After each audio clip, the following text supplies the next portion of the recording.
तीन जगह ऐसा है जहां भोजन नहीं करना चाहिए। एक तो साधारण सी बात है, सबको पता है, अगर आपको भूख नहीं हो ना, कितना भी 84 व्यंजन आए, 2 रोटी खाएंगे फिर सब छोड़ देंगे, क्योंकि भूख ही नहीं है तो क्यों खाना। भूख नहीं है तो भोजन नहीं करना चाहिए। और दूसरा परिस्थिति, जब खिलाने वाले के मन में प्रेम भाव नहीं हो, वहां भी भोजन करना उचित नहीं है। और तीसरा, आप किसी के घर में जाओगे कुछ काम सोच के, वहां जाने के बाद ये कार्य हो जाएगा, पूर्ण होगा।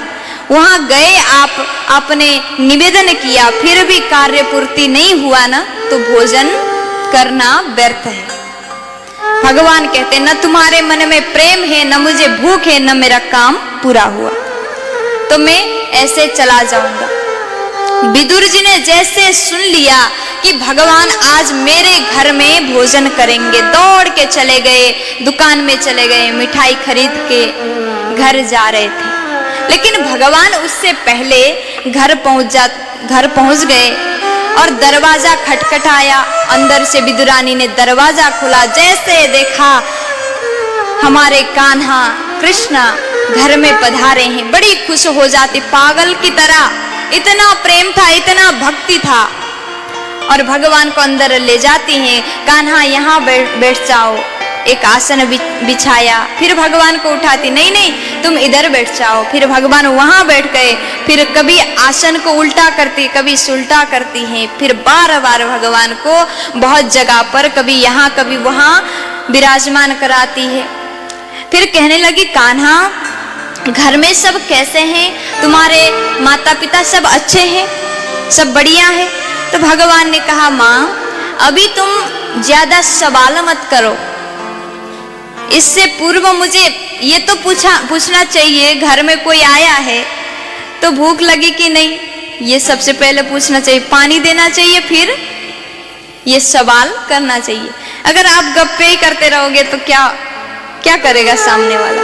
भगवान ने कहा, भगवान संकोच नहीं किए, कहने लगे, मैया ये बात बाद में कर लेना, लेकिन सबसे पहले मुझे बहुत जोर से भूख लगी। अपने उदर में हाथ फेरते हुए कहते हैं, मुझे कुछ खिला दो।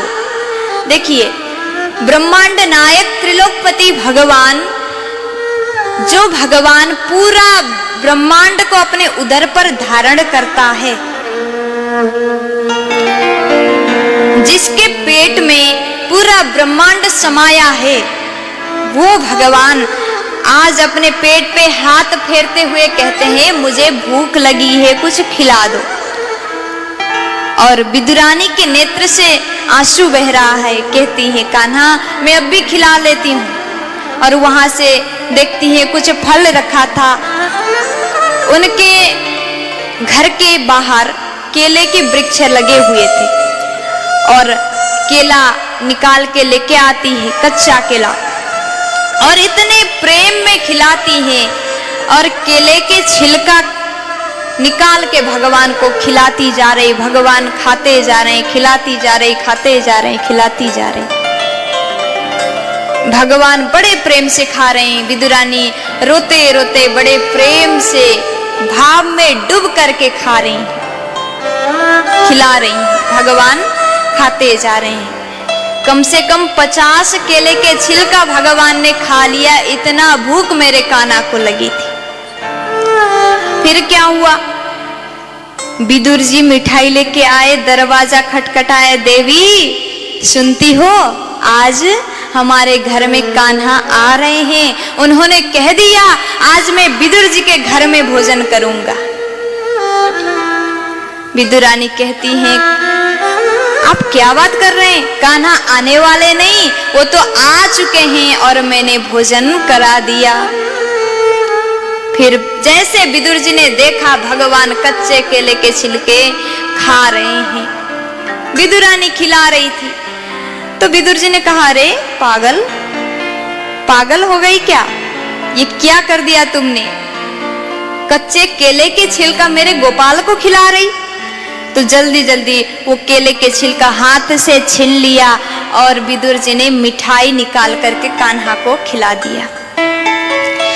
जैसे खिलाया तो विदुर जी कहने लगे, कान्हा हमसे गलती हो गई, ये कुछ भी करती रहती, इसको क्षमा कर देना। आपको कच्चे केले के छिलके से गले में दर्द हो रहा होगा ना, आप मिठाई खा लो। भगवान ने मिठाई खा लिया, फिर कहने लगे अब अच्छा लग रहा है, कुछ तकलीफ तो नहीं? भगवान ने कहा सब अच्छा लग रहा है। बोले क्या? विदुर जी आप बुरा नहीं मानोगे तो एक बात मैं बोलना चाहता हूं।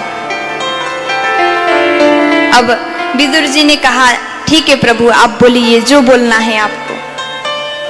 तो कहने लगे आपने जो मिठाई खिलाया स्वाद तो बहुत था इसमें, लेकिन जो विदुरानी ने मुझे केले की छिलका खिलाया ना उसमें अति ज्यादा स्वाद था, क्योंकि उनके खिलाने में उनके मन में प्रेम था। मैंने तो प्रेम ग्रहण किया है, लेकिन आपको पता लग गया था इसके गले में दर्द हो गया होगा तो मैं खिला दूंगा, क्योंकि यहाँ पर ज्ञान था।